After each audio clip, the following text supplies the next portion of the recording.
So it's very, very interesting that over the past 40 years, silicon technology has all been about making things smaller and going faster. And it turns out, in my mind, that what's very, very interesting is you don't necessarily need fast individual devices, but slow devices can give you an enormous computing power.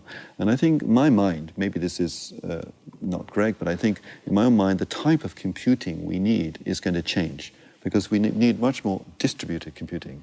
As we really do come to a world where all devices are connected to the internet, which enables us to have more control and more usefully use less energy, I think each of those devices needs its own internal computer. But it doesn't need to be super duper fast.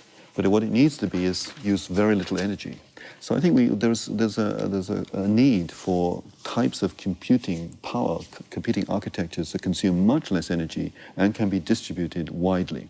And I think this means we don't want necessarily supercomputers. We might still need those for some problems. That can be in the cloud. But we need a lot of computing power everywhere. And I think that means there's a huge opportunity to create computing devices that essentially operate entirely differently. Their basic premise would be very low power and to be much more dynamic, reconfigurable, to be able to deal with images, to deal with a lot of data, analyze it on the fly, make decisions. So we need that type of computing, which is very different from today's computers.